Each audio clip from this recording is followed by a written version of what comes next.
নমস্কার বন্ধুরা, সবাই কেমন আছো? আশা করব সবাই ভালো আছো। আজকে তোমাদের সঙ্গে আবার একটা রেসিপি শেয়ার করব, তবে স্পেশাল কিছু নয়। ঘরে আজকে যে রান্নাটা করব সেটাই তোমাদের শেয়ার করছি। আশা করব ভিডিওটা ভালো লাগবে। বাইরে বেশিক্ষণ দাঁড়িয়ে কথা বলতে পারছি না, প্রচন্ড জোরে বৃষ্টি আসছে। তোমরা কিন্তু ভিডিওটা অবশ্যই দেখতে থাকো। যাচ্ছ কোথায়? যাচ্ছ ছাতা নিয়ে? সব বাড়িতে ভিজে ডুবে গেছে। তাই তুমি বাইরে কি করছো? স্নান করবে না, ড্রেনটা কেটে ফেলি। বাবা, দেখো বন্ধুরা বাড়ির ভিতরে কত জল জমেছে, দেখেছো? শোনো না, তুমি বাইরে যাচ্ছি, আমি রান্নাটা করবো। ওইখানে দেখো পুঁই শাক হয়েছে, ওই দেখো ওইখান থেকে আমাকে একটু পুঁই শাক এনে দাও না। একটা ডাল কেটে এনে দাও। আস্তে আস্তে যাও, আস্তে আস্তে। তোমাদের দাদা ভাই গেছে পুঁই শাকটা কাটতে, আর আমি এদিকে ক্যামেরা করছি এখানে দাঁড়িয়ে দাঁড়িয়ে। একটাই বড় ডাল কেটে যেতে হবে কি? আমি সেটাকে কাটা শুরু করে দিয়েছো? হ্যাঁ, দেরি হয়ে গেছে তো ভাবলাম কাটতে থাকি। পুঁই শাকগুলি কেটে নিচ্ছি।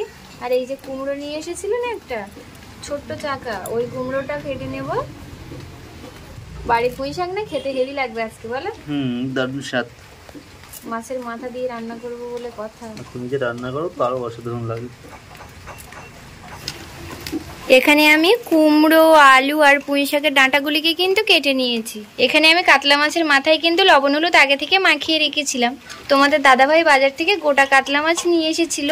মাছগুলিকে ভেজে নিয়েছি, আর মাথা দুটো দিয়ে পুঁই শাক ডাঁটা রান্না করব, তাই মাথা দুটোকে রেখে দিয়েছিলাম। এখানে কড়াই বসিয়ে কড়াই গরম করে নিয়েছি। কড়াইয়ের মধ্যে দিয়ে দেব পরিমাণ মতো তেল। তেল খুব ভালোভাবে গরম হয়ে গেছে, মাছের মাথাগুলিকে দিয়ে ভেজে নিচ্ছি।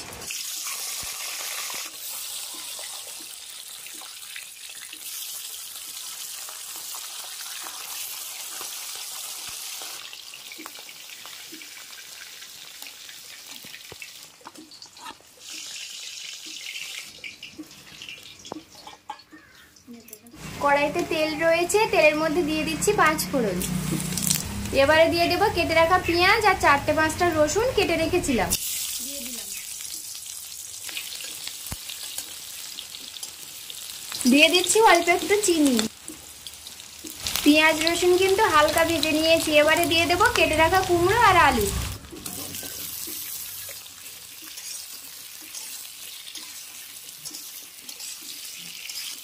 কুমড়ো আলু দিয়ে নাড়াচাড়া করে নিয়েছি। দিয়ে দিচ্ছি স্বাদ মতো লবণ, দিয়ে দিচ্ছি পরিমাণ মতো হলুদ, দিয়ে দিচ্ছি কাঁচা লঙ্কা।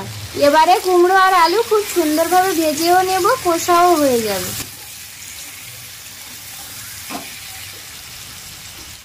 কুমড়ো আলু কত সুন্দরভাবে কষে নিয়েছি না, দেখেই কিন্তু এখন থেকে লোভ হচ্ছে। এইভাবে কিন্তু ভাজাও খেতে খুবই ভালো লাগবে।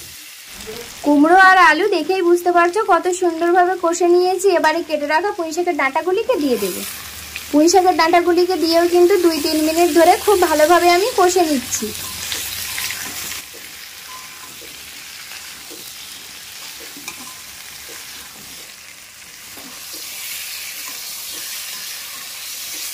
পুঁই শাক, আলু আর কুমড়ো কিন্তু খুব সুন্দরভাবে কষে নিয়েছি। দিয়ে দিচ্ছি পরিমাণ মতো জল। পরিমাণ মতো জল দিয়েছি, তবে জল কিন্তু খুব বেশি দিইনি, কেননা তরকারিটা আমি মাখা মাখা করব। এবারে দিয়ে দিচ্ছি জিরে গুঁড়ো, ভেজে রাখা মাছের মাথা,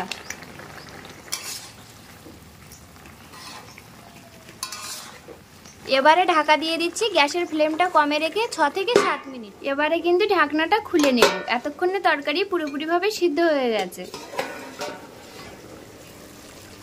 তরকারিতেও অল্প জল দিয়েছিলাম, জলটাও কিন্তু কমে এসেছে, আর এতক্ষণে সবকিছু সিদ্ধ হয়ে গেছে। তোমাদেরকে দেখিয়ে দিই,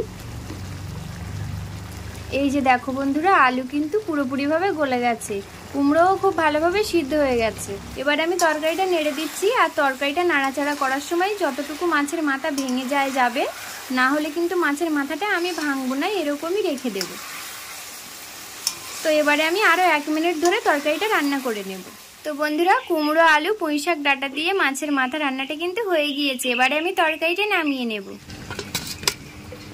তরকারিটা কিন্তু নামিয়ে নিয়েছি, আর কতটা সুন্দর লাগছে না দেখতে, খেতেও কিন্তু সেই স্বাদ হয়েছে। তোমরা না বানালে বুঝতেই পারবে না যে কম তেল মশলা এইভাবে রান্না করলে কিন্তু কতটা ভালো লাগে। বন্ধুরা, তোমাদের দাদাভাই খেতে চলে এসেছে। এখানে দেখো ইলিশ মাছের সর্ষে রয়েছে, আর এখানে সেই চচ্চড়িটা রয়েছে।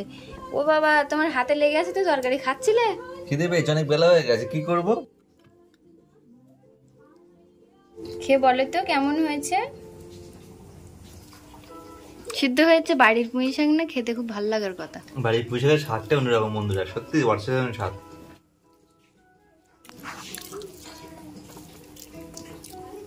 তো বন্ধুরা আজকে তরকারিটা কিন্তু দারুণ হয়েছে। তোমরা ভিডিওটা ভালো লাগলে একটা লাইক করতে একদমই ভুলবে না। তো ভিডিওটা আজকে এখানে শেষ করছি। তোমরা সব ভালো থেকো, সুস্থ থেকো। আর সত্যি কথা, এইভাবে বাড়িতে বানাতে একদমই ভুলবে না।